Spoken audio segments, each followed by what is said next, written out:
कल्पना कीजिए, कड़ाके की ठंड वाली एक रात। पूरा गांव गहरी नींद में डूबा हुआ है। चारों तरफ सिर्फ सन्नाटा है।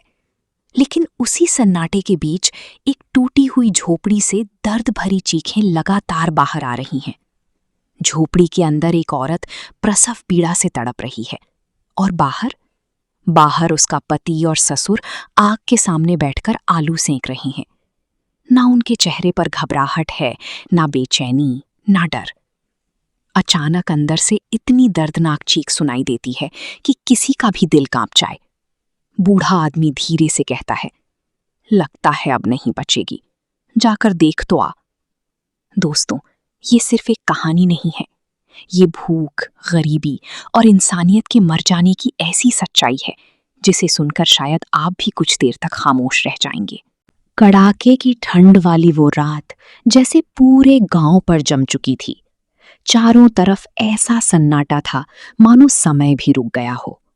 गांव के किनारे बनी एक टूटी फूटी झोपड़ी के बाहर बुझते हुए अलाव के सामने घीसू और उसका बेटा माधव चुपचाप बैठे थे।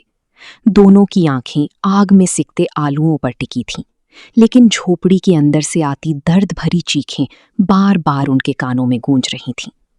अंदर माधव की जवान पत्नी बुधिया प्रसव पीड़ा से तड़प रही थी। अचानक बुधिया जोर से चीखी। माधव बेचैन होकर करवट बदलने लगा।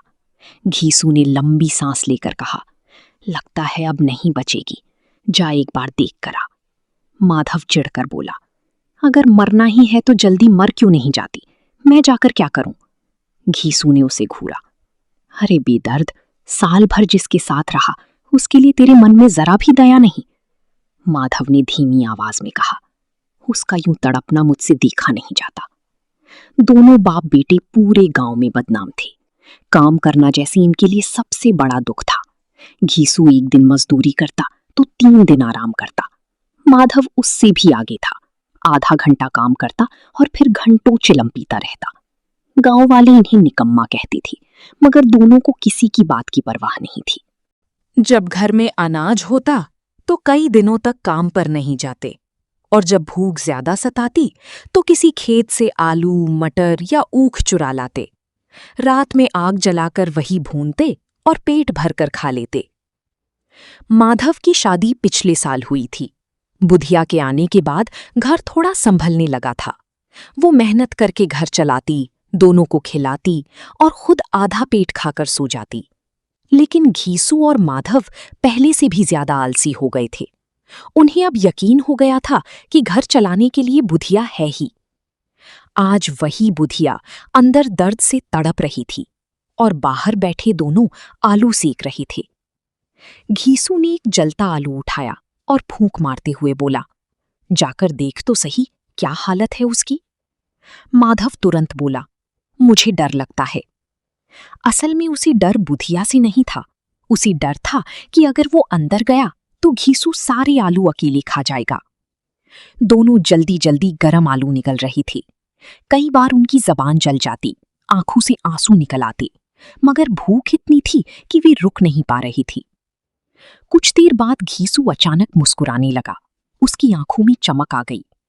वो बोला, अरे माधव, आज भी याद है वो ठाकुर की बारात। ऐसा खाना जिंदगी में फिर कभी नहीं मिला। गरम गरम पूड़ियां, असली घी की कचौड़ियां, 3 तरह की सब्जियां, रायता, मिठाई, जितना चाहो उतना खाओ। माधव की आंखें भी चमक उठीं। मैं होता तो 50 पूरियां खा जाता। घीसू हंस पड़ा। 50? अरे मैंने तो उससे भी ज्यादा खाई थी।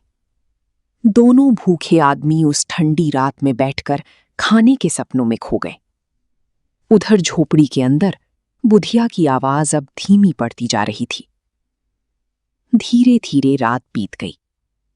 सुबह जब माधव अंदर गया तो उसकी चीख निकल गई।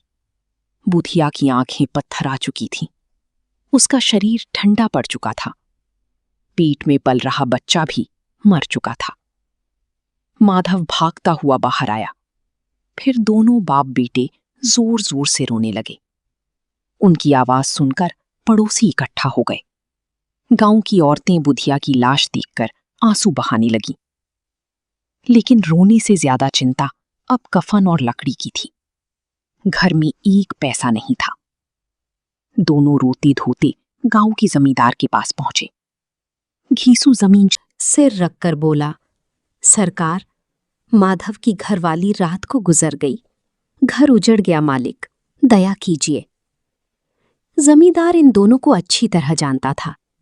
मन तो हुआ भगा दे, मगर उसने 2 रुपए निकालकर उनकी तरफ फेंक दिए। बस फिर क्या था? जमींदार का नाम सुनकर गांव वालों ने भी पैसे देने शुरू कर दिए। किसी ने 2 आने दिए, किसी ने 4 आने। थोड़ी देर में 5 रुपए इकट्ठा हो गए। लकड़ी भी मिल गई। दोपहर होते होते घीसू और माधव बाजार कफन खरीदने निकले। लेकिन बाजार पहुंचकर दोनों की नजर एक मधुशाला पर जा टिकी। दोनों कुछ देर चुप रहे। फिर जैसे बिना कुछ कहे सब तय हो गया। घीसू बोला, कफन लगाने से क्या मिलेगा? आखिर जल ही तो जाएगा। माधव धीरे से बोला, हाँ, अगर यही पैसे पहले मिल जाते तो शायद दवा हो जाती। कुछ ही देर बाद दोनों शराब खाने में बैठे थे। सामने शराब की बोतल थी, गरम पूरियां थीं, तली हुई मछली थी, और दोनों ऐसे खा रहे थे जैसे दुनिया का सबसे बड़ा सुख मिल गया हो। घीसू ने शराब का घूंट भरते हुए कहा, हमारी आत्मा खुश हो रही है, उसे पुण्य जरूर मिलेगा। माधव ने आसमान की तरफ देखा। वो बैकुंठ जाएगी दादा, जरूर जाएगी। धीरे धीरे दोनों नशे में डूब गए। कोई गा रहा था, कोई हंस रहा था, और ये दोनों भी उसी भीड़ में खो गए। आखिर में दोनों सड़क किनारे गिर पड़े, और उधर बुधिया बिना कफन की अपनी आखिरी यात्रा का इंतजार करती रही।